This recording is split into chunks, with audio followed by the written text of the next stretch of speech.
Well, it is Wednesday morning. We're with head coach of the Abbotsford Heat, Troy G. Ward. We've got the Black Aces skating behind us. It's an interesting time of year, and congrats, coach, on the 40th win of the season, a new franchise record. I wonder what that means to you. Well, I think it represents just the progress of our organization in the 3 years we've been here. This particular group of people that have been assembled this year, from new president on down, everybody to yourself, I mean, it's an accolade to everybody involved, because as we all know, it takes a lot of people to pull in one direction to get the special things done, and that's what happens. So it's a good compliment to the whole group. In terms of getting special things done, Krys Kolanos might top that list, another Player of the Week honor, as well as the Regen Performance of the Month for March. You wonder if the guy can surprise you anymore, because you get used to him being amazing, but he continues to somehow do it. He does, and it's come at different times. Like, obviously, we felt amazed when he first joined us. He gets a hat trick in Game 1 after not playing for almost 2 years, and then he was up for a long time this year, and then he came back down, and then he's been kind of gotten going since he's been down here again. So, the next thing for him is to leave us permanently. Yeah. That's the next step for him, is to continue to do what he's doing, and then to be able to do it next year in the National Hockey League. What are the stakes this weekend? You've secured a playoff spot. With a couple losses even today from some other teams, you could secure fourth spot. What is this weekend about with Toronto in town? Well, it's about just staying with what we've got going, and it's really important that we play hard and we play well this weekend. There's different variables. Friday becomes a game of almost like our first playoff game. As Sunday comes along, we have to wait and see what that brings. What does that bring us in terms of our position in the division? What does that bring us in our conference?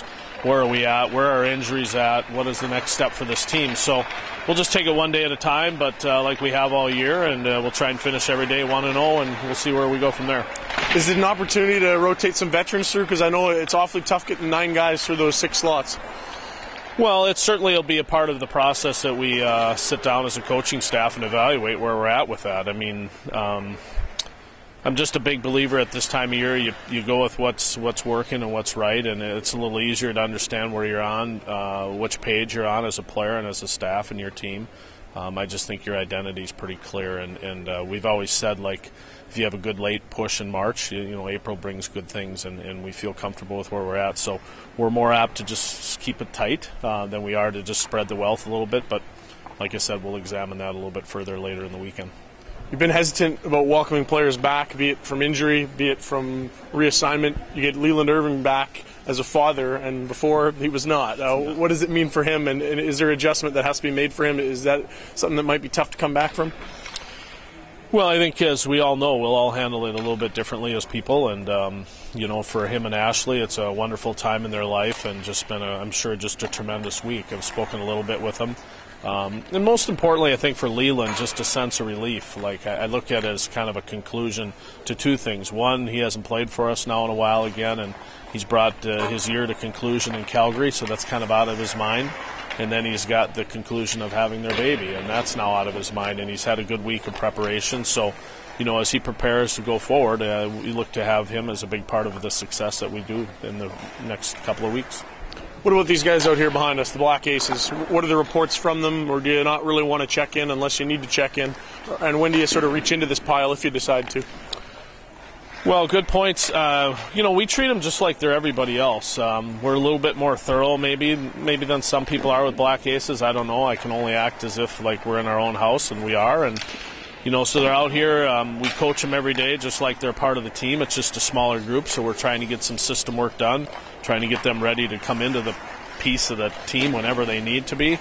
And the other thing we do is we give them all the same video that the players are getting today. So they go through a skate, they go through a off-ice flush like the regular team, and they'll go through video like the team does today. So it's important that this group of guys that's on the ice right now are as ready to prepare at any time, because, as you know, like, we've had a tough year with some injuries, and they happen when you least expect it. So we got to make sure this group is ready to go, or any one individual within the group is ready to go.